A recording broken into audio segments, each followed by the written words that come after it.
I do it whether I like it or not. I'm not like because if I give myself any leeway to not do something, I just won't do it. Sorry. Yes.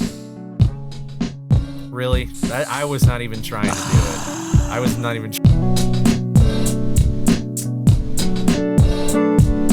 Why are there so many bands just called like places? It's like, come on, get a little more original. There's Kansas, cool. There's Boston, and then what else? Well, there's Asia, and then there's America. It's like, okay, what are we doing? Go on. I feel like there's more, and I just don't know. Owl City, that's probably a real place. No, it's not. We've just begun stretching. No, but there's so many. We are doing yoga on the podcast right now. Look at your screens. All right. Oh my goodness.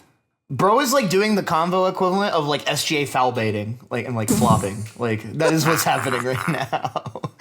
Also known as James Harden foul baiting. Oh, Chicago. Oh yeah. Duh. I mean, James Harden really did. You know what's bad when they have to like reinvent the rules of the game to prevent James Harden from being a pussy. Wait, like, so what state is Chicago in again? Is it Illinois or Indy? Illinois. It's not Indy. You make me mad. Okay. Nope, it's not. You actually just make me mad. Bait used to be believable.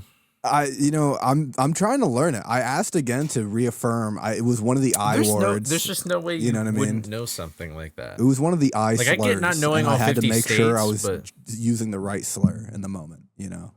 I always thought we should call it Illinois instead of Illinois, but that's just me personally. There could be also Illinois. No, but then that would have to have Illinois. That's that's incorrect. Nope. Well, Illinois is a Nope. Illinois sounds like a great name for a punk band, though.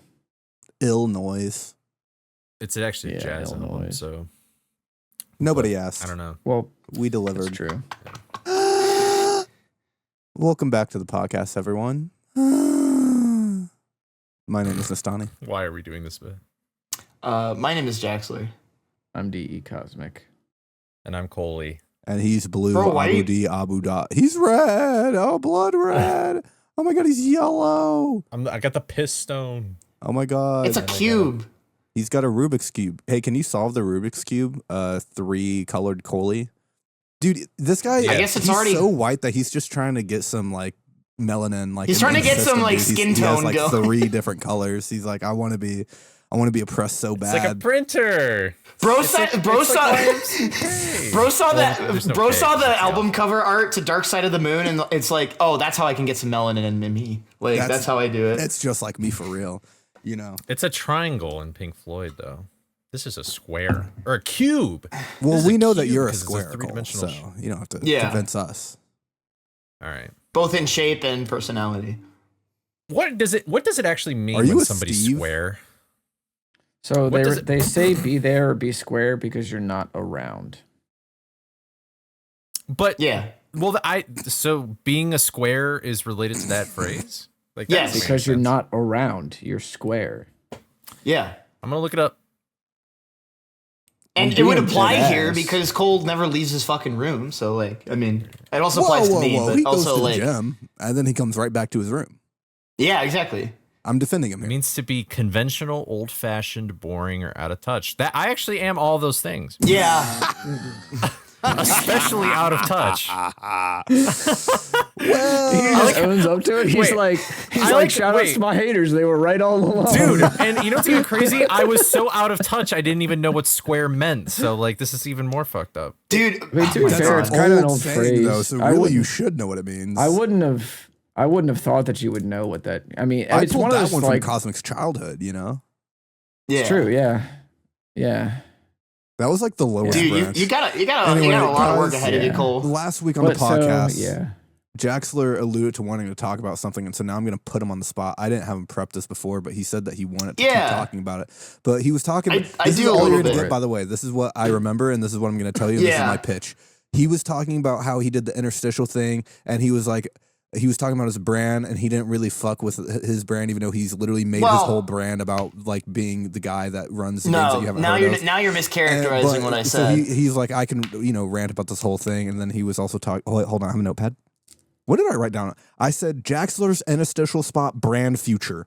What does that mean, Jax? Brand future is crazy.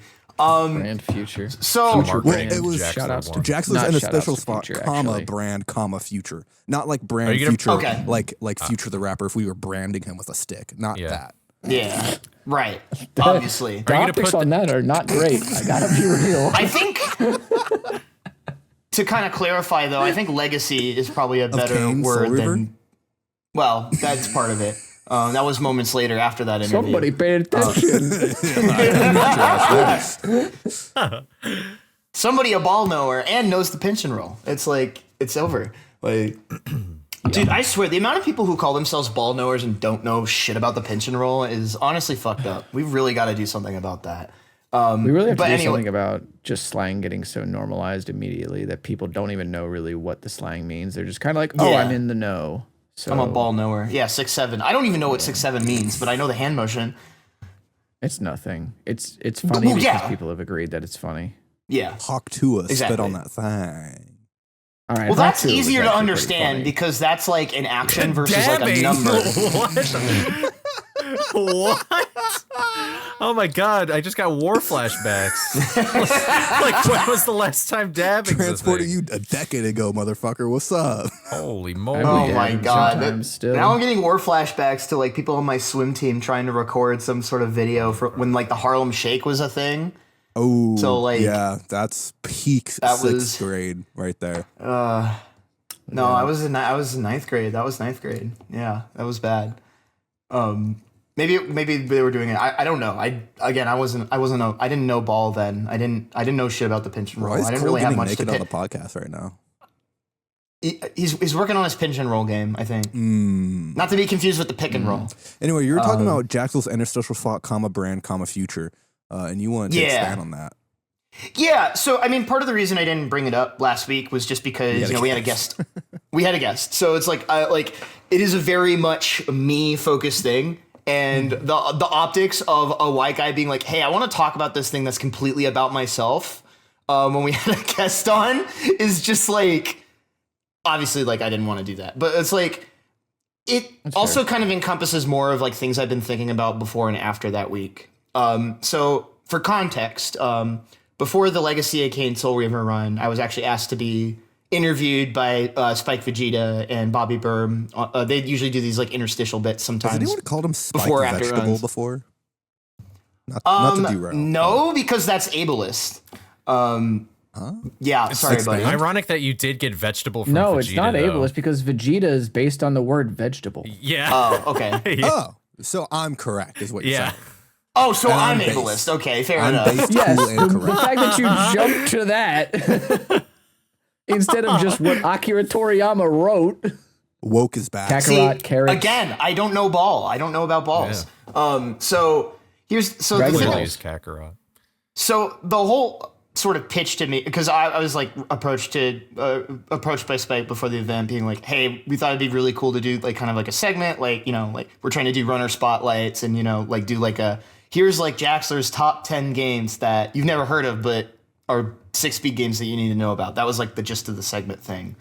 But that's how it was pitched. And if you know Spike, he is like the most like not planning centric person. Like when people with ADHD who are like just not. He's a little bit of a maverick, when it comes to the interview stuff. What does a maverick 110%. Hello? Is that a horse? Are we talking about the horse maverick? No, it means you're from Dallas. I mean, I know the Dallas Mavericks, and I know that Maverick is a type of horse. We're learning a lot of new words. But basically, today. like he bucks the system a little bit, essentially. Like bucks like a horse. Improv. Yeah, like a horse. That's the wait. No, it's a bull that bucks. That's my bad. Right. Yeah. Not to be confused with a Chicago like Bulls. Where am I going? Dude, this is bad. Come back.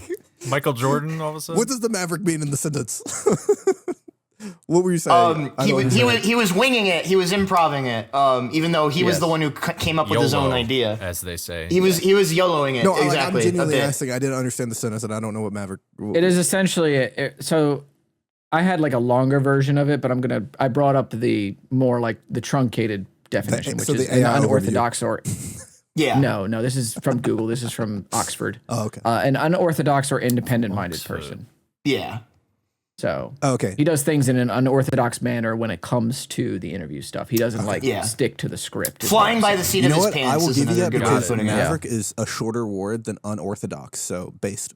Continue, Jax. Yeah, I know I make fun of you for words a lot, but I'm not going to do that this time. You know what I mean? Thank you. I like how I'm like, I know I make fun of you for being smart, but this time I'm not going to do that. What if I was just a better? What if I just treated my friend better? That would be. No. Oh my god. That's usually funny, but it's cool. Yeah, you know the vibes.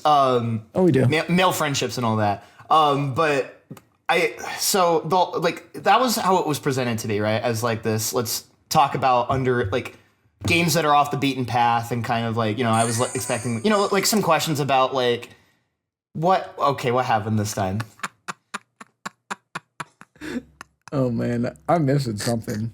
Yeah, I am too. Did I say I are just the worst people in the world?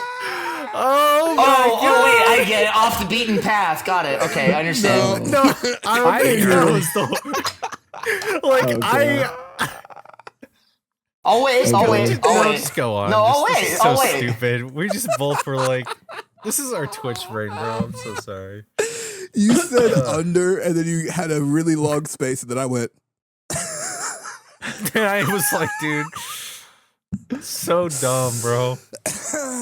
Underage is the joke. Anyway, continue, Jaxler. Yeah. Yikes! No, thank you.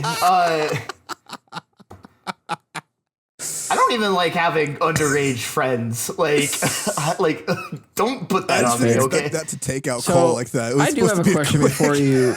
Go ahead, Cosmic. I do have a question before you launch, Jax. Just because I don't want us to like get away from. To kind of, I guess, set the stage right is like, what did you actually, because you eventually had to come back to this point of like the 10 games that you don't know about. We got there eventually, Yeah, so what actually did you name as like the 10 games that people don't know about that they I think we only got through 5 or like 6. Okay, so maybe. what were those 5 then? Just name them. So 3 of them, yes. So it was Caverner Dreams, Mushroom Men, and then 102 Dalmatians, because I was on couch for all 3 of those.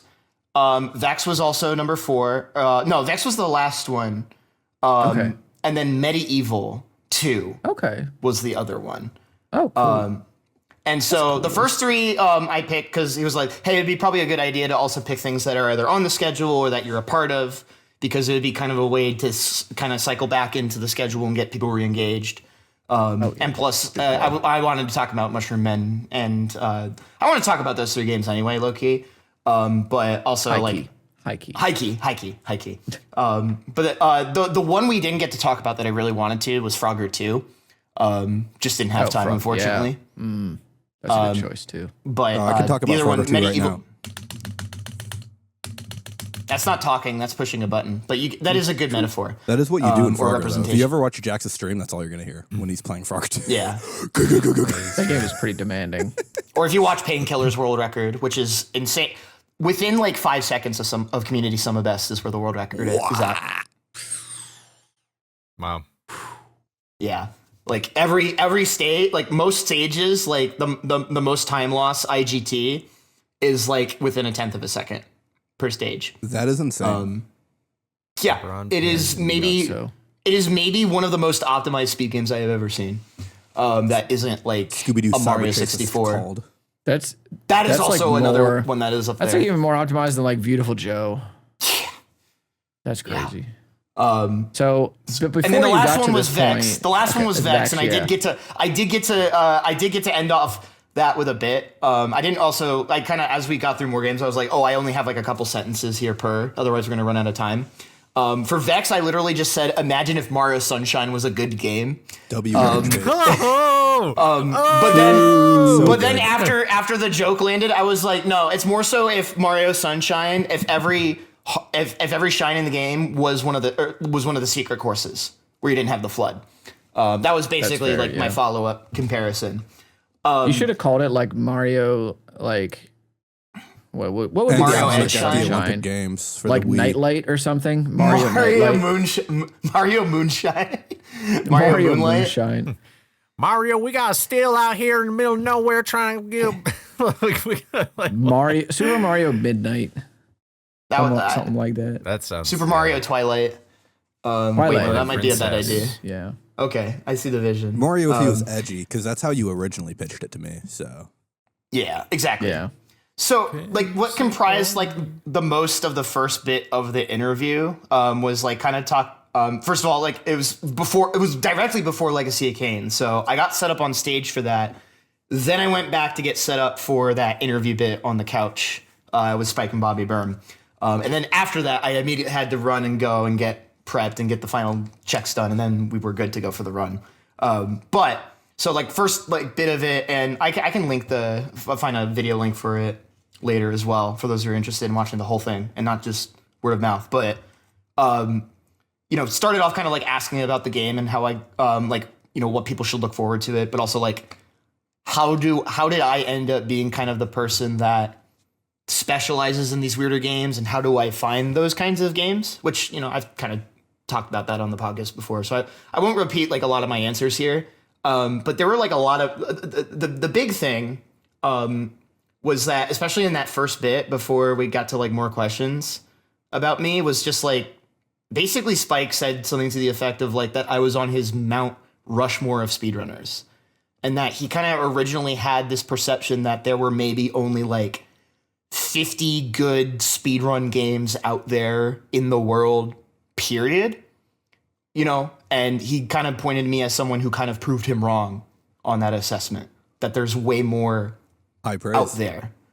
Right, exactly. And that was awesome. The big thing is for those who don't know, Spike Vegeta has been around the speedrunning community for longer than like I want to say 2011.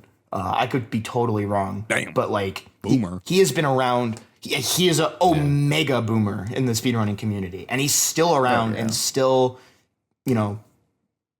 being a part of the community, even performing, competing, right? So it's like to get that kind of feedback from him, of all people, is like, first of all, insane.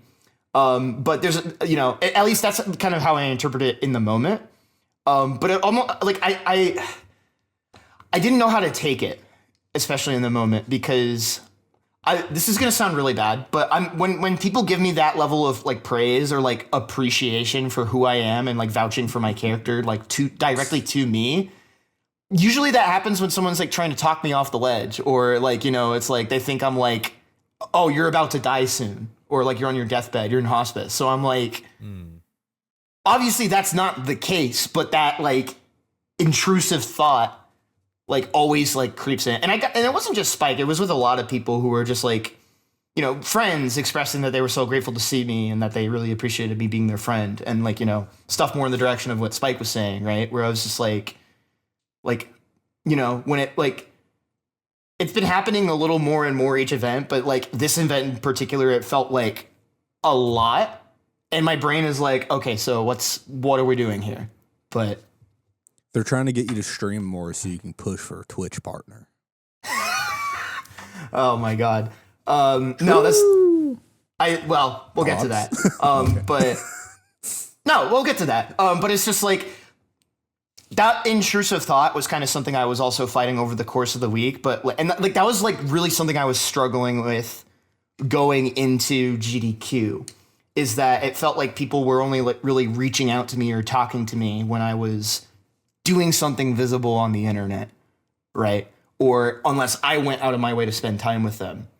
But the feedback that I got from this event a lot is, hey, I actually think about you a lot or really care about you a lot. I'm just not always good at expressing it, which, and this interview thing was a big part of it too. Do you think this is, I have Quebin.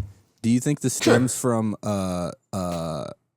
sorry, I was just trying to think a way to make this funnier, and I just kind of. So it's okay. I'm so sorry. Now you know how I feel. Now you know how I feel. Do you think this stems from like kind of like an imposter syndrome thing, or a men cannot take affection place? I would say mostly the latter. Okay. I would say mostly the latter, because it's like one of those things where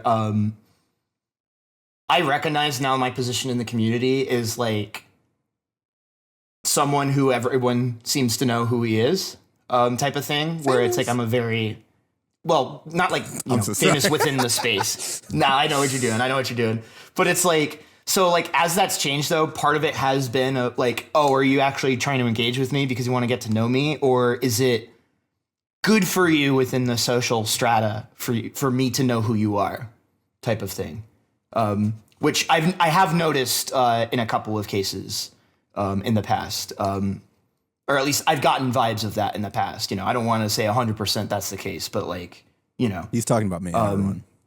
He knows I trip him out, so I whip him for the blue sky content. Or it's not even just that, or just like reevaluating relationships, right? Yeah, you whip them out like it's, you know, that cool Whiplash game that we made the Whiplash joke. There it is. We whipping and lashing.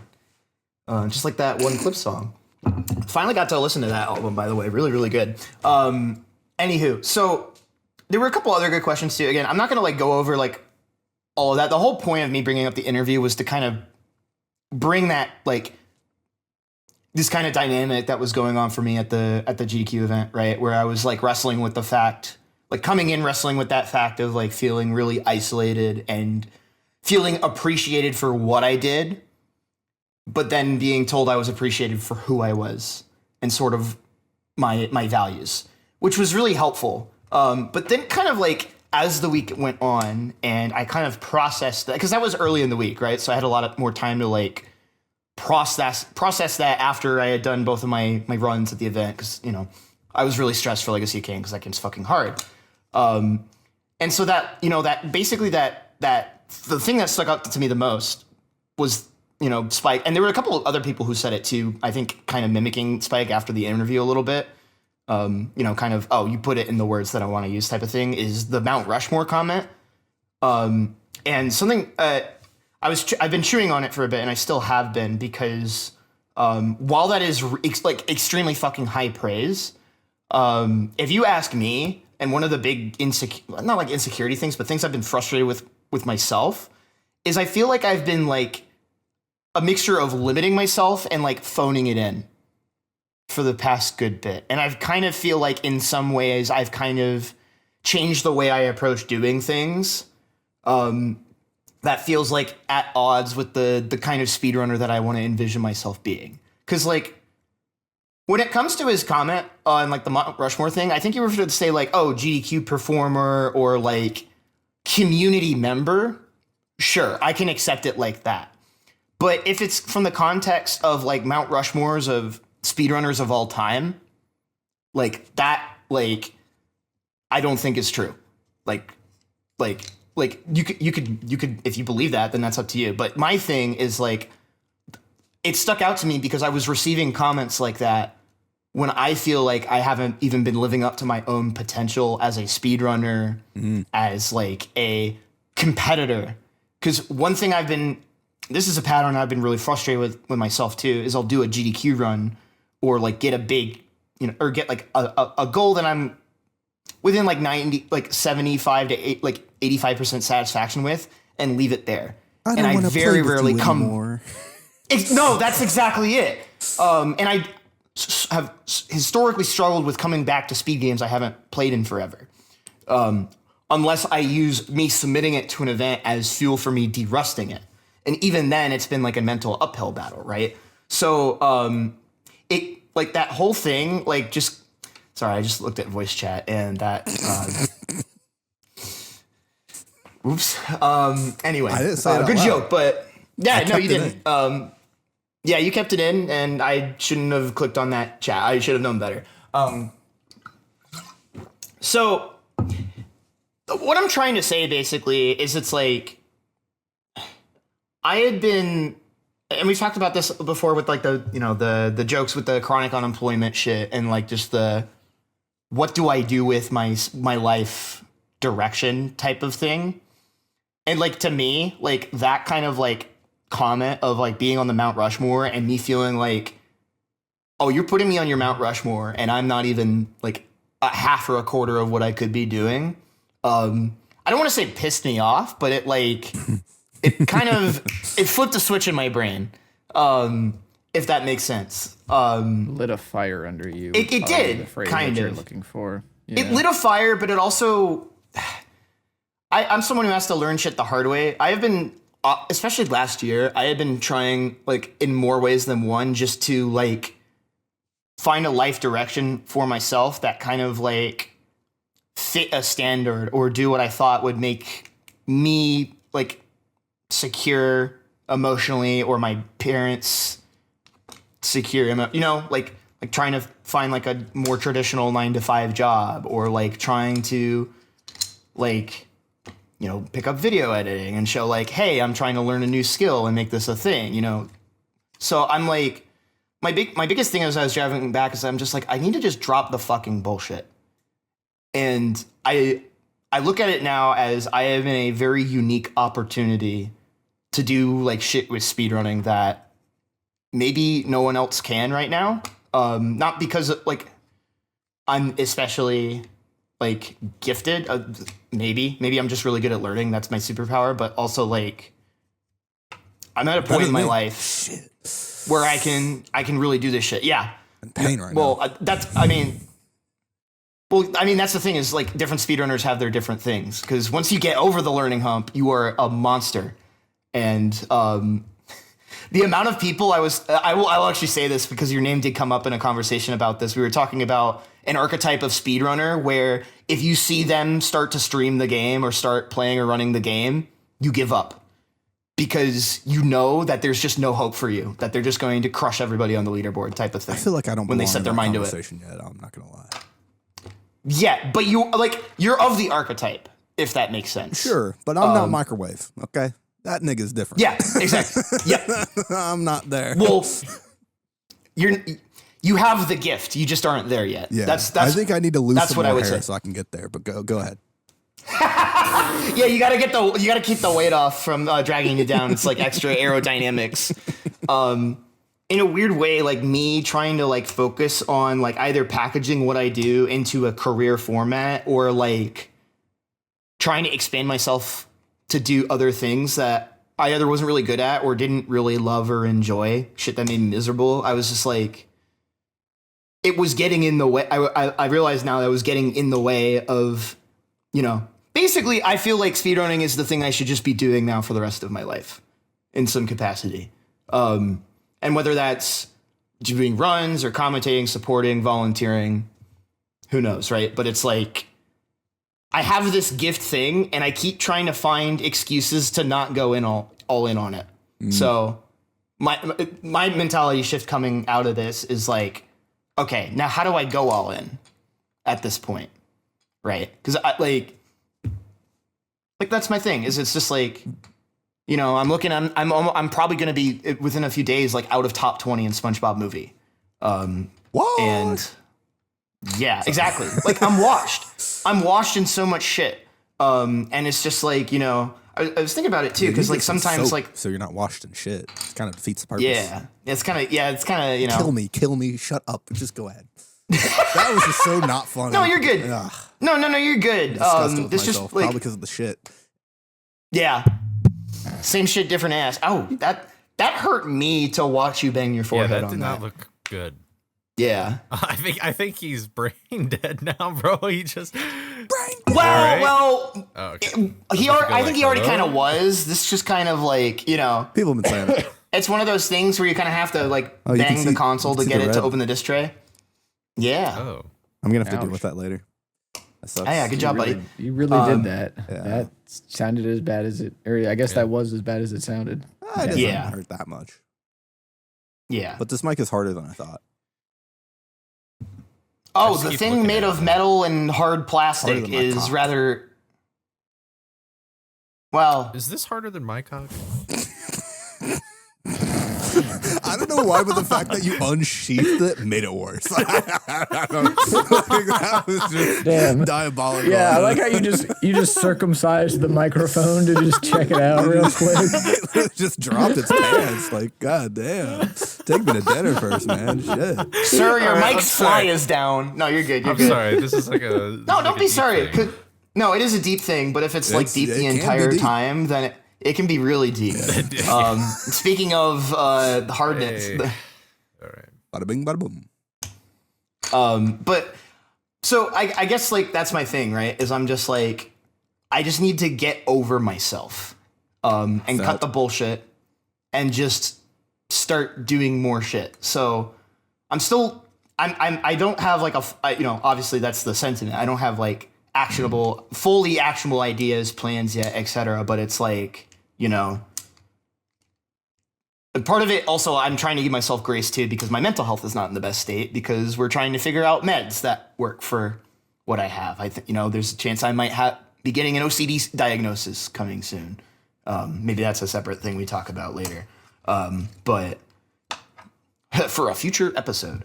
So I'm trying to, within reason, within giving myself some grace, because things are a little up in the air because of meds and things like that. So I don't want to like compare my progress in like acting on this kind of ambition or motivation when I'm not at full gears with the rest of my physical health, right? Like, but like we were talking about like, Twitch partner. But like, I want to stream more. I want to like actively stream more, almost partially as a means of accountability, and just like, I'm sitting down however many days a week to stream and do runs or practice or just do something, right? Or have a dedicated day where I stream like just like the speed game scouting stuff that I do, where I like play through a game to get an idea of, would this be something that I might enjoy from a speedrunning perspective? Or like route streams, or just like things like that. I think there's inherent value in showing people how the sausage is made. That's the whole reason why I would stream. But as a means of my problem has always been discipline. And so I'm tackling this as how do I find like discipline tactics that work for me in the way my brain operates. And the big thing for me is if I feel like I'm letting people down, it is very, very motivating for me. So it's like, Jaxler, you let me down every day. You're not streaming, man. And yeah, I know. Well, no, but then sometimes I stream a Frog Monster Rando Seed and you tell me to kill myself. So pick a struggle, man. Frogger. Like, you stream anything else, I'm pogging off. Okay, it's just Frogger, man. Supreme hater. I am the #1 hater. You just don't. Damn. All right. Zam. Anything with a frog in it, he's done. No, okay, well, no, the big Frogger cat 2 is lit. I've never complained when he's playing Frogger 2. I just make fun of the on his keyboard because I think that's funny. But he also does that in Pumpkin Jack too. He goes whenever he. Yeah, well, that's the other thing. I think I'm just gonna bite the bullet, even though I like don't like having things in my face. I think I need to get like a boom arm for like a mic or something like that. I want to get them for like my monitors as well. I think that would be that's a whole other monitor stands.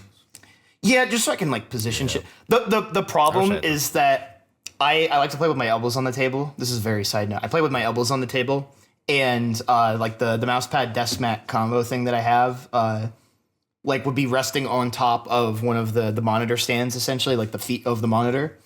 So I have to like tuck it in underneath, and I hate that shit. So like it would kind of allow me to kind of reposition my. I see. Yeah. Yeah. I'm doing the typers now. Well, yes. Yeah. So it's like things like that. Like the streaming thing is like one example. I think I'm also going to not be as hard on myself on being like, I need to become a YouTube content creator type of thing. Cause it's just like, if I get inspired to like, cause I can write, but like the video editing, I'm just way too fucking perfectionistic at. I also think it's like, kind of maybe one thing at a time too. You know what I mean? Exactly. Like, one thing at a time. Step up into it. You don't need to be Cole. Yeah. You know what I mean? And exactly. Then Cole made his first video and then didn't make a fucking video for a year. So you know what I mean? Like he even stepped up himself. You know what I mean? To like, or use it like, or take things like that where I was trying to push myself to be what I wasn't, and use that to give other people like opportunities to be that. Right. So it's like, maybe I get myself to a point where it's just like either someone on the come up or someone new be like, hey, would you want to like edit this? I'll pay you if you want to edit this project for me type of thing. Right. So it's like, things of that nature. Cause it's like my thing as well is always been, guys, if you're offering for Jack, if you're trying to pay Jack to edit your video, just hit me up instead. I'm just No. That's not what I'm saying. I'm saying I'm commission someone else to edit it. Just sitting on the joke for like a do not pay me seconds. Money. I do not need your money. Pay me, motherfucker. Yeah, no, pay Nestani. That would be cool. Get us monetized. Subscribe and like the YouTube. thingamajig. We only need 900 more subscribers. Yeah, pretty much. Actually, we're gonna do it, baby. At 500, you can apply for. Oh, really? They lowered it for Twitch. For Twitch partner, for YouTube partner. Yeah, I thought it was 1,000 for YouTube. Anyway, doesn't matter. Well, you can do membership. You can do YouTube memberships a bit earlier. Yeah, pretty sure they did. Get anyway. us to 1 million. We're on the road to 1 million right now. All right, guys, let's get on that. I mean, by definition, yes. We're on the road. But yeah, I don't know. I don't know if y'all had any thoughts on that. Just because, like, I mean, y'all. I feel like I also appreciate bouncing this kind of shit off of y'all, because I think y'all kind of like, y'all are like 3 people in my life who don't like let me off easy on shit like this, or don't like baby me on shit like this, right? Like, you will give me the talking. Yeah, you'll not like that. But like, you want to start a Twitch channel? You want to build your Twitch channel? Like, that's not. That's not it, Nestani. What the hell are you talking about? I should also probably try to figure out YouTube streaming, because that just probably seems like a free... I was gonna say you should streaming. Yeah, like I think that's an easy. That's just, I have no reason not to, and this is something we've always kind of known about in the SpongeBob community, where certain games or speedruns are just bigger on YouTube versus Twitch, and vice versa. So like, there are gonna be some games I run that are just gonna have a way bigger YouTube, like SpongeBob Alpha. And you don't listen to DMC music on a stream, so you'll be fine. Yeah, exactly. On the other hand. we be spinning the shit.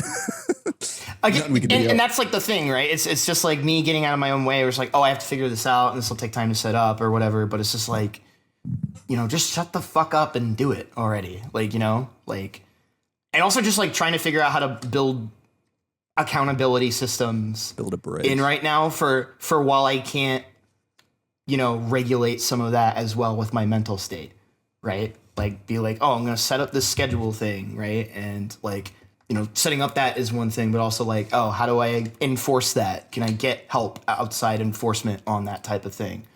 You know, working on my sleep schedule, things like that. Which, so like and something I realized, especially when I here's what I realized is that my sleep schedule is always. I always realized that my sleep was way better at like when I go to events, regardless of whether or not I'm rooming with people or not. And I was like, oh, that's weird. Maybe it's just because I'm exhausted from travel or whatever. But then I stayed at my mom and dad's place for a week before Christmas, and I also slept really well there. And I realized that I think the difference is that my bedroom lets in a lot of fucking light from like, even I have like these really cheap kind of blinds, so they're letting in like a lot of fucking light even at night, just because of street lamps. I don't know if they're gas powered, but I don't know. So like blackout curtains for that. It's like, let's see if that will work. You know, even just trying shit. You know, I brought up the OCD thing. Like, oh, is part of my problem this thing that I never even considered? And again, that's probably a Yeah. I still want to meditate on that a lot more. What are you asking for us to chime in on? Let's narrow that. I was just like wondering if like this is like, obviously if this is anything you can relate to, or if there's any kind of like those like accountability strategies, like things maybe that you've tried, whether they've worked or not.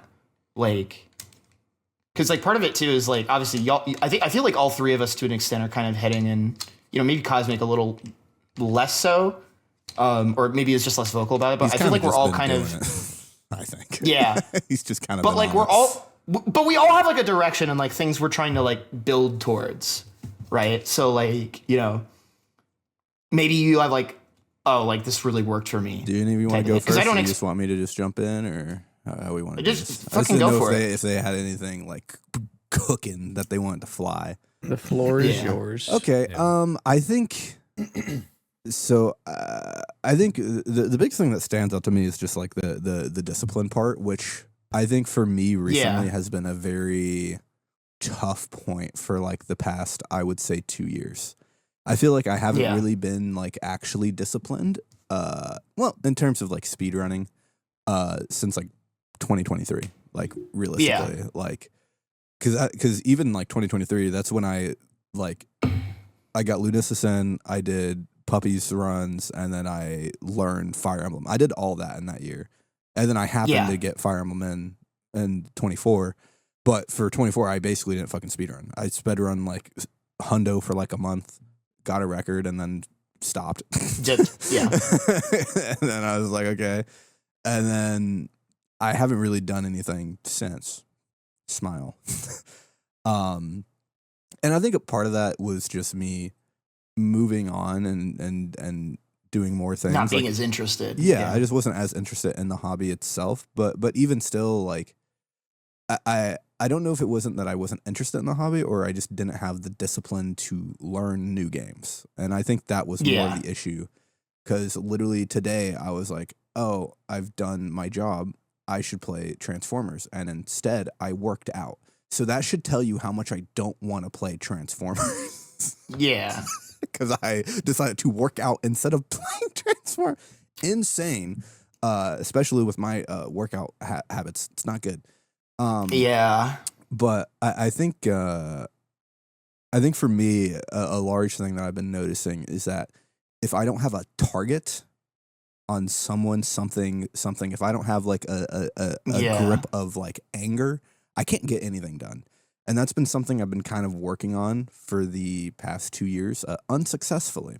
And so now I feel like I'm going to give up and I'm now going to be Michael Jordan and I'm just going to take everything personally, I think.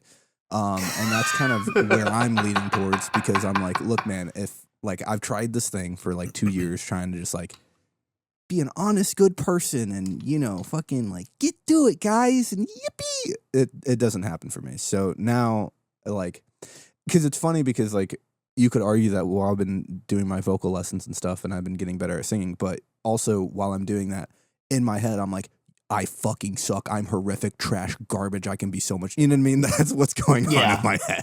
It's just, exactly. You know what I mean? I'm not.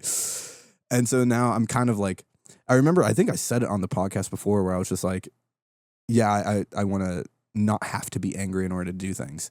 And now I'm reverting that, guys. I lied to you. I'm now going to be angry and I'm going to get things done now. Because so you're going to leverage it rather than running away from it. Yeah. Well, because the thing is that like, you know, it's like, is it good to leverage it? Blah, blah, blah. I don't know. But all I know is that I'm sick of not doing anything. So therefore, I need to find a thing to do. And yeah. And I think that's been like my biggest thing is just, you know, figuring out how to motivate yourself or just figuring out how to work as well. I think those are two different things. And it's like, I feel like I obviously know how to work, but now I feel like I know what the ignition I need is. And I think, you know, for better or for worse, I run very hard and heavily off of spite. Any sort of spite, I will just cook that flame forever. And, you know, and that's just kind of what I'm doing now. But like, and we'll see how long it lasts for because, you know, I haven't really been, you know, engaging in this behavior in a while. So, yeah. I think the thing I kind of resonate with what you said, though, is like the idea of like, oh, like I thought using like the anger as the motivation was really toxic, but actually I'm going to like temper that flame a little bit because it wasn't anger for me, but like the needing to get into GDQ and do GDQ runs and like push myself for that, I thought was like, you know, it was getting me a lot of places, but I thought that was a really kind of bad look in terms of like obviously it's just like, because that leads to, you know, maybe tying your self-worth into getting into things like that, but also just like the turnarounds on that are tight. And it's also just like, well, now am I only really speedrunning things just for the sake of getting them in the GDQ? And when we talked about Sea Frog, that felt like kind of like the culmination of that. And that can be, and that's not like, again, that's like the thing though, is it's like both things can be true. It can be, it just is. It can be good or it can be bad, right? The problem though is that like I want to use that and like the motivation of wanting to be like a high level competitor at everything I fucking do. Because I've always also struggled with this just based on the fact that I run so many games where it's like while I'm working on one game, I'm getting my ass beat in another. And I feel like I have to like maintain high levels of play at all of them to like, and the fear of keeping that kind of relevant also ties back into the, if I want to submit this to GDQ, I need to be near the top or the best. Because especially back in the day, if you were submitting an off meta game or like a non-top tier and you didn't have world record, like what was even the fucking point? And that's changed now a bit, which has helped. But also like that programming is still in my brain a bit. And I mean, personally as well, if I'm going to do a run at a GDQ, I want it to be the best. I want it to be the most up-to-date presentation of the game possible. That's part of the reason I was kind of sad with how Miska Tiny Tail worked out, right? But yeah, I don't know. That was just something that stuck out to me. I also saw that Cole posted Atomic Habits again in the voice chat, which we talked about a couple times. He loves it so much. That sign can't stop me because I can't read. Read that book or just watch one Kobe Bryant video. It's the same thing. Yeah. Yeah. Kobe Bryant, I find like I'm glad for him, but like he would have frightened me if I had ever met him or like been around. Like he is a second. Observed it. Isn't it like 10 years ago now? He quit the NBA, right? Or he retired. He retired. Yeah. He retired 2016. Yeah. Yeah, and then that's coincidental. They got him. But I mean, I guess I can go now. If you want. Yeah, if you want. If you have anything to add. Down because I just have a lot to say about it because go for it. I relate heavily to your situation to some extent because I was often giving compliments for things that I did when I was younger when I felt like I didn't really deserve the title or I felt like they were just saying that to be nice or anything like that. And so when I graduated high school, because I graduated in 2020. I didn't have a usual graduation or that's, you know, like you're not like the other girls. Okay, yeah. But so what my school did though is we had this like weird thing where like it was all like outside and drive by. And you literally drive-by graduation is drove insane. Up and then I walked out and my family just stayed in the car and taking pictures and then I went up to like all these different teachers. Your mom just like poking out the sunroof with the camera. Basically, that's like straight up. That's 21. And but when I was shaking like one of the professor's hands that I really respected, and he basically said something along the lines of like, go do something with your life. Or like make great things happen or whatever, like that sort of sentiment. The generic kind of, you know. But like the way that he said it, and I mean, I just know a lot of background info on it in general. I was like, I think about that like all the time, every day. And so then after I graduated college a few years ago, I got an internship for the summer, but I couldn't land a job. And I'd seen all my friends have to go through some shit where, you know, they go on Indeed or LinkedIn and they can't fucking get a job for the life of them because all the entry-level jobs are going away or all the jobs are like just you gone. Need 3 years of experience for an entry job. And, you know, college tells you to go sign up for LinkedIn, but they never tell you that you should probably gain experience while you're learning. They don't really emphasize that too well. At least my school didn't. And so I was in a similar situation where I was like, just with YouTube, not with speedrunning though, where I was like, man, I have this YouTube thing. I just want to go and fucking do it.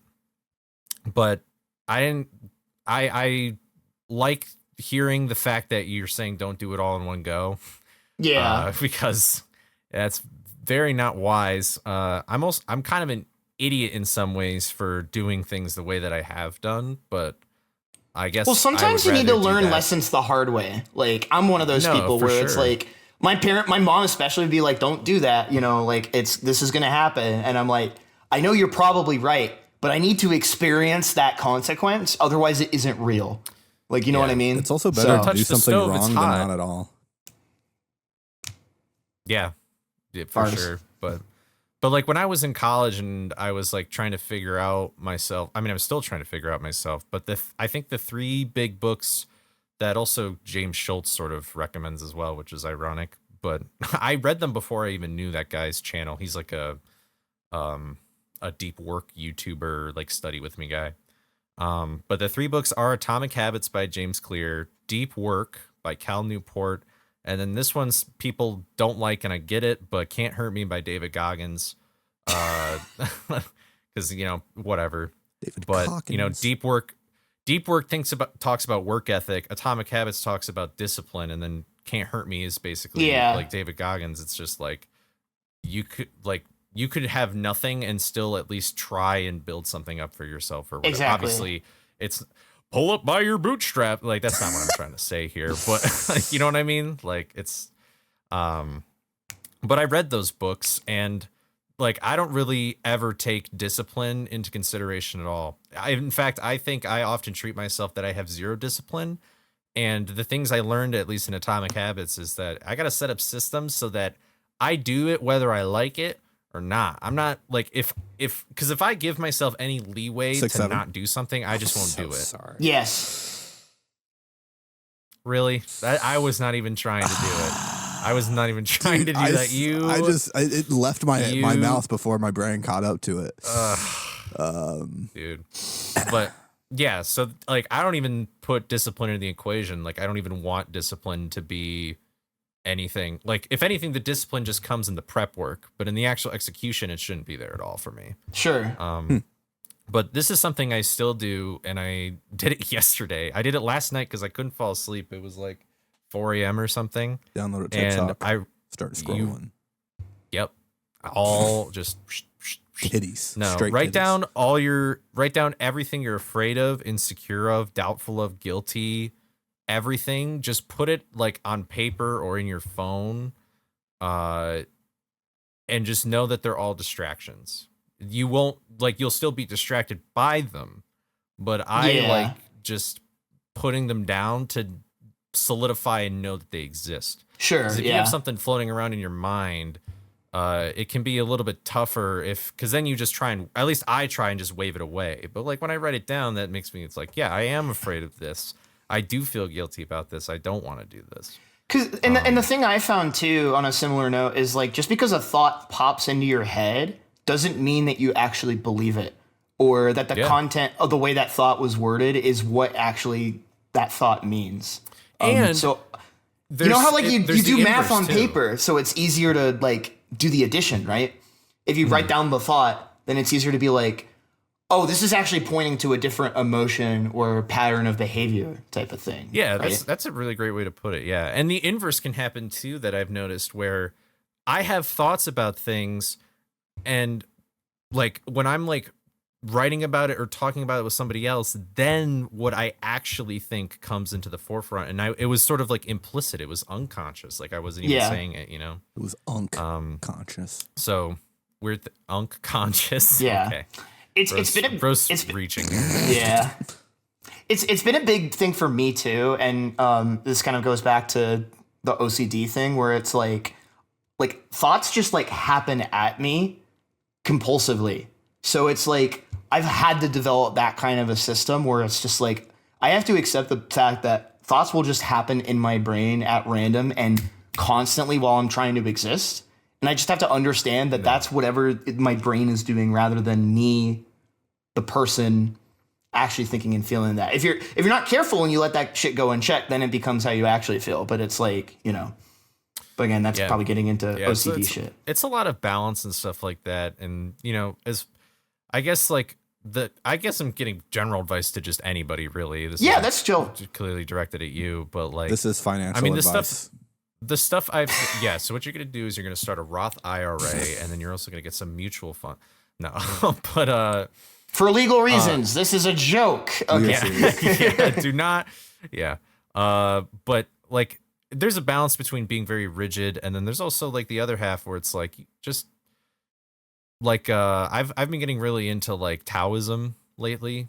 I'm like reading Tao Te Ching again, but it's actually called Tao of Pooh, because it like does Winnie the Pooh with like the philosophies of Taoism. It's very weird, but I thought that was a bit. You're serious. Oh. Yeah, it's right. That's the book right there. Shouts to Winnie the Pooh. Yeah, it's my goat. It's called Tao of Pooh. Yeah, my honey eating goat. But that philosophy is sort of, in a way, the opposite, I guess. That's not a great way to describe it, but you know, it's important to still be fluid and be flexible, and like, some things it's just the way they are. And then I've also had experiences now, though, where me trying to do this YouTube thing, because I'm so open to, or I'm becoming more open to whatever, I'm like seeing opportunities and like circumstances for things that like I probably would have never really thought of if I just like kept my mind closed to it. And then like you just can't predict life. You know what I mean? But exactly. no, I definitely relate to your sentiment, and I hope that I can't wait to see what you do. Like I hope that you succeed with whatever. Because there's so many goddamn games I want to learn. That's also part of the problem. There's so many goddamn. That's my thing too. I just things you want to do. I think like I might love speedrunning more than like 99.9% of people on Earth. Like I am like the just coldest freak of all fucking time. Jesus I'm a Christ. freak about speedrunning. 1 + 1 equals 2, guys. Yeah. Wow. Yeah. I mean, Cosmic, I don't know if you had anything you thought of or wanted to add, but if not, there was one other thing I wanted to bring up from GDQ too, which I didn't get the opportunity. Which are you gonna give him the option to say yes or no, or are you just gonna keep going? Yeah. Oh, I am. But I was just like about to like build off of the thing you were doing. So what's up, Cosmic? Okay. Am I going? Do you want to go? You don't have to go. We're clear for takeoff? Yeah. We're clear for takeoff. It was just funny because he asked you if you wanted to say something, and then you said, "Cause otherwise." I was like, "Whoa." Well, I'm so used to saying that, and like when I leave that door open, then you like I get someone interrupts me midway, and I forgot that like Cosmic is a respectful. Yeah, you confused him for me, which is crazy. Yeah, you don't look anything. A little racist if you ask. Cosmic's like the waiting emo. You know, he's like that. So it's because Jax can't see 90% of my forehead now. He forgets who he's talking to. Yeah. So he's like, "Oh right, this guy will just listen." Right. Got the reflectors turned off. So basically, what I will say is, number one, I will say that anger is a gift, and in confrontation, we understand what we put up with truly, and when we are mad at ourselves, we understand what we will truly put up with from ourselves. So if you do not want to be angry at yourself anymore, you will put up with less from yourself. And that is why when I was done looking at myself in the mirror and hating myself, that is why I finally lost as much weight as I did. It is because that anger drove me to not be angry at myself anymore. The end goal is to not be angry in that case, in terms of, you know, how you motivate internally. And I've never been a fan of like systems. I have just been a fan of or I guess I've really just tapped into just like raw, unadulterated emotion, essentially. Yeah. The dark side of the Force. It's not the dark side, because I'm not even going to get into the logistics of Star Wars here. The other thing too is a lot of this sentiment comes from Alexei Liho, who is formerly of the band Children of Bodom. He died when he was 41 from having like opioids and a bunch of other stuff in his system, as well as degenerative connective tissue from alcohol. But when he was writing the album "Are You Dead Yet," before he fell back into, before he fell back into the problems that he was the demons that he was dealing with, there was an interview where he said that the way that he wrote that album, or one of the things that led him to write that album about sobering up, was he would look in the mirror and he said to himself, "Are you dead yet?" And that is what finally convinced him to change for the limited period of time that he did, but it did convince him finally to change. He said, "Are you dead yet? Are you sick of this?" Yeah. And so I think that an ultimate motivator is not necessarily self-hate, but it is understanding that you don't want to put up with this from your from yourself anymore. It's that frustration, right? Like, yeah. Mm-hmm. And I think that there is a distinct disdain of confrontation, like in the modern era of online. Or of anger as an emotion. Yeah, exactly. I think that a lot of people want to brush away like these emotions that are not like, I mean, the fact that like I hear the word comfy, cozy like 100 times a day. Going to murder, jump bridge. Where's all a bridge? The time. Wait, were you guys People be like, Silent Hill 2 is my cozy game. No, kill yourself. Bro. Sorry, am I saying the quiet or part? Whatever the hell. Yeah, basically. But I think that we have to understand that like these emotions are such a powerful and like great force of like change, not only for ourselves, but for like those that we impact. Right. And it doesn't have to be a negative thing. I let off the top with your anger is a gift. Yeah. And if anything, it's a tool. Obviously, I love Rage Against the Machine, and I heard that first in a Rage Against the Machine song. It was in Freedom, I believe. Freedom. But it was just like, you know, my opinion is you can have as many systems in place as you want, but if you don't want to do it at the end of the day, you probably won't. Yeah. Yeah. You know, That's and true. Everything, I think, obviously everything works differently for everybody. My opinion is that, you know, you can have a plan going into chess, but all I need to do at the end of the day is jump your king or whatever the hell. Yeah. Everyone has a plan until they get punched in the face. Yeah, thing. Exactly. And that was always the hardest thing for me with habits is like I would start building them. And then because of the volatility of like my diabetes and shit, it'd be like, oh, well, I need to, or I'd get sick because of it. And it was just like, well, and I'm once the habit like has one little crack like that, gone. Yep. So, and it's maybe my takeaway, yeah. Sorry. To me, like right with like speed games, for example, is like if I don't feel like doing it, then I just don't. Yeah. Because I'd rather just, I think that people need to understand that like boredom as a negative emotion, maybe you just need to like let yourself be bored and understand that you're bored because the thing that you're doing is not actually what you want to do. Yes. Like if you're sitting there watching a movie and the first thing you want to do is just pick up your phone and you're just like not interested in the story, like maybe you should just turn the movie off. That's why I don't or watch the TV show off and just like watch something more. Cause like, I remember there was a point where like I was like, man, maybe I just don't feel like watching movies right now because like I tried to turn on like 5 different movies and it's just like, nope, not feeling it. And then there was one movie that I found recently that I was just like, okay, I'm gonna actually watch this. And then like the whole fucking time I was just locked in, just easy peasy. Yeah. And it's just like, all right, well, sick. I was kind of having a similar thing recently where it's like I really wasn't doing anything much with my, weirdly enough, I don't call speedrunning my free time because to me that's like me putting in effortful work, right? But it's work time. That's my work time. Yeah, for lack of a better term. But I wasn't like really playing anything else like casually per se because I wasn't really feeling anything and I wasn't really feeling watching anything. So I would just like, not even like sleep. I would just kind of just chill on the couch and like daydream. I mean, part of that is also like, I haven't been able to physically daydream in forever, but new meds have allowed that. So like, there's a bit of a novelty to it. That's a whole nother thing. But yeah, my mental is fucking strange. I do think that's a good point that you bring up, Cosmic. It's basically, you kind of just said what I said, just in a way better way, as per fucking usual. I'm getting sick of this, man. Like, god damn. But yeah, because I feel like I've been almost running away from like the anger emotion for like the longest time. Yeah. In the pursuit of being a happier person. But I don't think those things have to be mutually exclusive, if that's the way to word that, right? Like I can do both of those things, right? Like I can have this fuel and tap into the fuel while also still being a fucking normal level-headed person. And, we'll see how that goes. But because it's also a thing too, where like, I was thinking about it too, where like past like 2 years, I have been in the best headspace overall most of the time since like 2017, I would say. Like on average, my headspace is a lot better nowadays. But I don't know if that's due to me,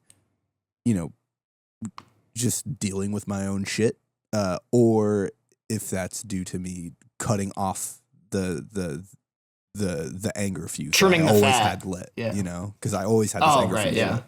And like, I don't know. I mean, I'll find. I'm about to fuck around and find out because I'm sick of doing nothing. I can't stand it anymore. Well, the thing is, right, is that if you leave the gas on too long, then eventually the whole house burns down. So there comes a point where you do need to turn it off. It's a weapon that you have to wield more than it, or like a blade you have to temper type of thing. Exactly. Because like that's my thing is like I can like for as much as I struggle with paying attention, like when I'm like in the zone and focusing, I am like. Because like that was the thing, and that's why I never really like, especially in school. That's how I got through. Is like when it came to clutch time, I could just go like hours before something was due, and it was done, and it was still effective. So I was like, I think, and that kind of brings me back to what kind of Cole was talking about of like, oh, I don't really maybe have as much discipline, where maybe it's just like, if it's working and it doesn't, if certain things are working and it's not physically harmful, then why do I feel like I have to change it? Like, why am I, maybe there's like a kind of cultural thing around like having a system or being organized where that is valued a bit more. And if you're not doing it in that shape, then it comes off as lazy or not as optimal in some way. Well, I think too, the problem is that now so much of life is public that if our progress is not visible in a way that other people can quantify, we feel like there's less progress happening. And so people, it's more visible and it's more it's more capitalism coded too. So well, that's what I'm saying at the end of the day. Okay. It is consumerist. Yeah. So I remember somebody at my work saying to me, like, how many miles do you walk every day? And I went, I don't fucking know. And she was like, you don't track like your steps or anything? I went, no, why would I need to do that? I just track how long I walk every day. And I just go set an hour for myself to go for a walk. Exactly. Yeah. And then or it's just like, oh, if this Behind the Bastards episode was like an hour and 10 minutes, then I'll just walk for that instead, but yeah. I guess for her and everybody else that asked me about that sort of stuff, oh, do you count calories? I'm like, not really. I kind of roughly know what stuff is. But a lot of what I was doing was actually looking at the different ingredients or cutting out certain things or doing something that was qualitative in, okay, I'm not going to eat snacks, right? That's one of the first steps I took was cutting out snacking time and just going down to only meals. Yeah. But because it wasn't oh, I'm going to track steps or I'm going to track this, to her, that was kind of whoa, what? Or going to the gym and being in a public setting where other people can see you making progress. That to her and other people that asked me about it, how did you do this? It's just I cut out a lot of the bullshit of the public facing weight loss stuff. Yeah. So, and again, reading comprehension is, if that works for you, sick, right? Because that's the thing. Trimming the fat for one person might be throwing out the baby with the bathwater for another. Yeah. My mom thrives on stuff like calendars and sheets and extreme organization, and that shit stresses me the fuck out. I will say that I probably could be a little more organized, because there's times where I'll be like, oh yeah, I did actually have this plan today, didn't I? And I could probably stand to put it in my calendar a little bit more rather than just being yeah, I'll remember that. But there's so much stuff that I refuse to be, essentially I refuse to be consumed by others, right? Both metaphorically and literally. Damn. That was a bar. This guy's just that is what's bars. up, dude. Don't give a fuck about other people. Fucking kill them. Hit them with a baseball bat. So, well, I don't mean like that. I just don't care about how other people perceive you. What is that gonna do for you? Yeah. The most successful video on my channel, I thought was gonna fucking fail because everybody's like, you're in the Scooby niche, and I just did fucking Wii Fit. I just did whatever what I wanted to do. Now you can be in the Scooby quiche and make a quiche that looks like Scooby Doo. That sounds kind of tasty. I fuck with quiche. 940,000 views, guys. It's about to hit 1 million. Guys, I'm just saying, gas it up. So it's so fucking sick, by the way. And I learned the lesson too late, because you know what I did right after that? I spent fucking half a year making a fucking Scooby video. Yep. Which people which is great, but sometimes you got to learn shit the hard way, Yeah, exactly. Well, the good thing, Cole, about tumbling through the dirt is you can at least see what you picked up along the way. So now you'll have a little bit to learn. And speaking of tunneling through the dirt, one thing I didn't get to talk about last episode. Oh, I thought you said tunneling through the dirt. No. Rats. Well, I guess there kind of goes my segue, but you too bad, because it's time for everyone's favorite segment on the podcast, which is Jaxler goes over his retro game store haul. So during that week, I picked up a lot of shit. Part of it was because I brought back the shitty Speed Game Secret Santa, but also because this was the last, well, we didn't know this at the time, but the last Pittsburgh GDQ. And so I finally got to go back to Arcadia, even though we didn't get to go last year, which made me mad a little bit. I'll start with the stuff I didn't get from Arcadia, because I think that's a bit quicker. So Blood Omen Legacy of Kain. Legacy of Kain Soul Reaver. He bought the game again. This is the prequel. Yeah, I was about to say this. Sick. This is the prequel, and it's a short run, and How I've much never did been that able to run you. It ran me 50, but it's in like it's okay. It's not like sealed, but it's like really fucking good shape. Good. Yeah. Real fucking good shape. So it looked this clean. it looks in very good shape. I will probably run this at some point. So and also I just wanted a copy of it. And then Blood Omen Legacy of Jax. So Cosmic, we were talking about this game the other night. Actually, it is Hunter the Reckoning. This is the game that you said looked like a me game, but it really looks like a you game. Yeah, but it that's really my looks bad. like a cold game. So it's like a multiplayer beat 'em up or like co-op beat 'em up type of thing, set in the Vampire the Masquerade universe, if you know what that is. Yep. But this game looks like another one of those co-op runs where it's like you use both players to do glitches and shit. So I was Lego, like, They that's also good. run that a Batman, lot. Star They run that a Wars. lot like the Lego players run their Yes. games. So Exactly. that is basically the Vex of Lego speedrunning. I would argue that's Over the Hedge for the Nintendo GameCube, but we'll skip that one for now. Well, but Over the Stop Hedge doesn't breathing, have Jaxler. the edginess. Yeah, my bad. I also I have always had a problem finding good shit in the Wii game section because there's so much fucking shovelware on the Wii. There's so much. Yeah, it's slop. It is literally slop. But I did find like a 3D platformer action adventure-y looking thing. So this might be a bust, but it's called Dog Island. The Core Gang. Okay, funny story. The Core Gang. The Core gamers. Gang Outvasion from Inner Earth. What I was going to say is that at the Secret Santa, somebody did get the PS2 copy of the Dog Island. That's not trash. That's peak. What? It's the PS2 version, though, not the good That's version. still not terrible. Guys, Actually, we need to do a I've never peak played the mid PS2 slop version. tier list just for Cosmic. But yeah, the Core Gang Outvasion from Inner Earth. This was a bit of a gamble, but I haven't found anything interesting in the Wii section in forever. So, and then this one is a PS2 exclusive, I think, which is called Brave: The Search for Spirit Dancer. I think this is just another Not to be Jaxler confused Core with Brave, action the adventure Disney game. movie. So this I've could heard be of this heat. game, by the way. You have Brave. Yes. gas, ass, something else. Is it peak, mid, or slop? Go ahead. Yep. Shall I move on? You're gonna have a time. Oh, okay. I see. I He also don't wants to know shoot what me in the kind head of with a gun. time. But there It's will also- be a point where you will reach a verdict, and I will just send you the one song from Green Day where he says, "I hope you had the time of your life." And Oh God! So I need to stream this, is what you're we'll see saying. if that's positive, neutral, or a negative connotation to me sending you that song. So You don't wanna use the what you're third saying words, is Cosmic? what you're saying is I need to stream this game, right? That's what you're trying to say. I don't know if I would say that. Are you saying I shouldn't stream it? Give me 1 second. It's right. what, Brave the Spirit Dancer?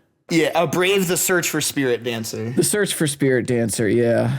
Is it that's racist? Is that what you're trying to say? Is there No, this racism? is- Well, looks he rougher than already I plays a remember. racist game. He plays Stuart Little 3. That is W true. racism. That game's Yeah.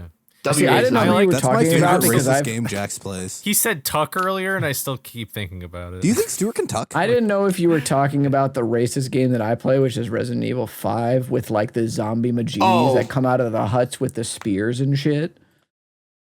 So, Yeah. oh man, no, this does look a little rougher than I remember. Well, if the game looks rough, that's fine. I've played some bad shit. It's just like Yeah. we'll see. Yeah, All right. man, I feel like this is Tech and the Power of Juju aesthetics, but they forgot to put the lighting on a lot of stuff. Oh, I Oh, see. it's got I see. bright lighting. I see. All right. And now we got the shit that I got Or from it's flat Arcadia. lighting. So again, for context, I like trying to find exclusives from consoles from around this time. So in that note, starting off, I found a copy of Time Stalkers for the Dreamcast. This is an hell yeah. ARPG, I think, and I kind of just got this because I wanted to play it casually. So yeah. Wait. And I also Time Stalkers is the name? Time Stalkers, yes. There is no leaderboard for that, by the way. Ooh. Oh shit! I don't know if that game's gas or ass, but I guess we'll find. Gas or ass. This one I showed to someone, and then they told me there was a PC port, so I'm a little upset. But I did find a copy of Pandemonium for the PS1. This is kind of like a 2.5D platformer, like Crash Bandicoot. Well, not Crash Bandicoot. Mm-hmm. Brother. 2.5D platformer. That I think has some gas stuff. It's another Crystal Dynamic. It's another Crystal Dynamics game, which I didn't realize, but yeah. Well, yay. Yeah. You were looking for Wii stuff that was exclusive, and you actually had like a decent amount of money that you could spend. I was gonna recommend something like Pandora's Tower. What kind of game is that? I actually forget, so I'm gonna look it up right now. Yeah. So while you look it up, then. I also got a copy of Rocket Powered Team Rocket Rescue for like $5. Oh, shit. That's definitely a Jaxler game. I picked this up with the expectation that I would gift this during the Shitty Speed Game Secret Santa, but I went with something else instead, and I was like, I'll save this for some other unfortunate soul or myself. So yeah, fair enough. And then the last of the jewel case stuff, I got myself my own copy of Evil Zone. Hell yes, dude. I have my copy over there. God damn. I had to. I had to have my own setup going. Get in the zone, Evil Zone. And then a couple more things from Arcadia. I'll start with this was like a gamble, but it was only like a couple bucks. Gamble. It's called Shifters for the PS2. Apparently, this game is dog shit. And it has a short run. That takes a new form. A shit form. Yeah, this game looks kind of dog shit. So this might, which means it's perfect, just be dog shit. Exactly. So let's see if there's a bird for this thing. I don't know, dude. Bird brother, the run for this is like only 30-some minutes. Yeah, there might be opportunity. This might be like an awful block type of game, potentially. Or silly block, depending on how silly Willy, it is. Billy, Killy, Millie. Yo, damn, this does look bad. Holy crap. Yeah, it looks pretty bad. That's why I bought it. But for the good shit, we were talking about this last night. Mario 64? Piano 3. So this is like I've been told that this game walks so that Vanquish could run. So GameCube exclusive. I don't know if it's going to be actually like an interesting run, but I would like to play it. It'll also be cool to like show. I think. Yeah, it's interesting looking. It is quite a unique game, is what I will say. I can't really think of many games that are exactly like it. One. So unique New York. And then the last one. There's even what is it like early beta footage of that character holding like a gun, like she's in Vanquish. But they ended up like changing a lot of the stuff because I think probably due to like budget or time constraints to like what she ended up doing. So the game actually ended up more unique because they didn't go with what Mikami originally envisioned. Yeah. So, yeah. And then the last one that I got, and I've been looking for a copy of this just for personal reasons because I wanted to play it casually. Okage Shadow King. Okage Shadow King. Hell yeah. This game looks beast. I think it's a more traditional RPG. That's an RPG, yeah. But Nolly was talking about that at one GDQ to Wody and I. Yeah. It's a very it's one of those kind of like not quite another game like it type of things. Yeah. And a PS2 exclusive. So yeah, that pretty much wraps up all of the shit I got at GDQ. And that's going to wrap up the podcast, the episode, ladies and gentlemen, and those who don't give a frost. I remembered this time, motherfucker. What's up, my guy? Guys, you heard about it in the video. You probably I don't know if we mentioned it last week, but Cole's video is actually out, guys, and you should go watch it. And if you don't, I'm going to blow you up with a gun for legal reasons. Right. I must emphasize that this is not a death threat. And guys, I've watched it 3 times, but I don't know if it's a good video because I haven't watched it. So But I think it's a good video. Retention. Yay. W retention. I will watch it. I promise. It just hasn't happened. Oh my God. I'll give a review next episode. I'll do it this week. I promise. Oh, don't do that. Oh, fucking What a guy. W review next week incoming. Guys, dude, does anyone have anything to shout out? I mean, I kind of took Cole's, but we just Well, it's about the Scooby Nuzlocke, but in case somebody didn't know what the video was about, that's all. Oh yeah, it's about the hardcore Scooby Nuzlocke. Yeah, the thing that took him like a month and a half to do, and then took him like 7 months to mod. All that stuff. Yeah, he worked really hard. Oh yeah, that one. He had that. It's good. Yeah, that's true. He did. The other two, y'all doing anything? I mean, I'm just looking at more speed game stuff before I continue back on DMC5. I've been kind of taking a detour through Anarchy Reigns recently, which is like a beat 'em up. Not to be confused with Anarchy, the speedrunner. That made True. I was really tempted to be like, should I just submit this to a GDQ, and if it gets in, just have Anarchy on the couch and just be like, that would be funny. Long may she reign, That would be fire. Give her one of the Burger King crowns or something like that. Like True, yeah. But it's in Japan it's called Max Anarchy. So if her first name was Max, that would be even funnier. But it's a beat 'em up by Platinum Games, who made like Bayonetta and Vanquish and Mad World. It's actually a direct sequel to Mad World on the Wii. That's a game that you should look into on the Wii. Also, Mad World. Yes, we were talking about that game too.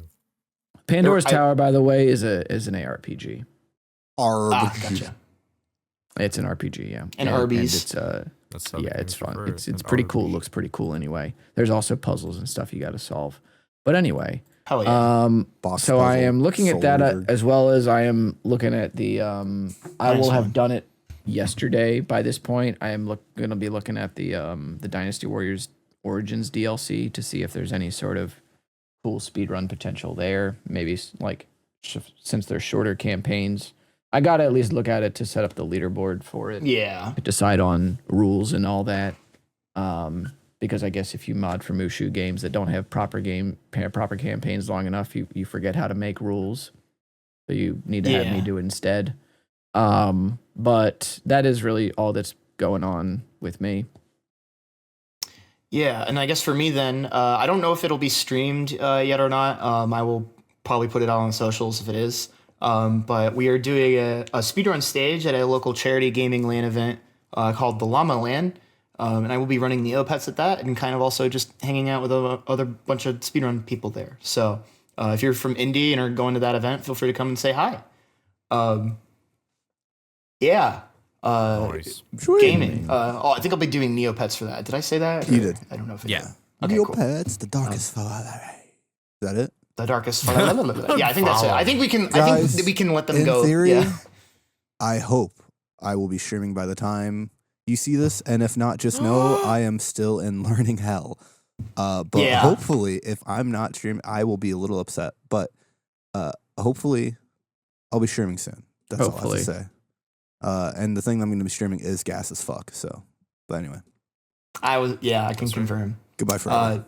Goodbye forever. Get out of here. After subscribe. Hit the like button.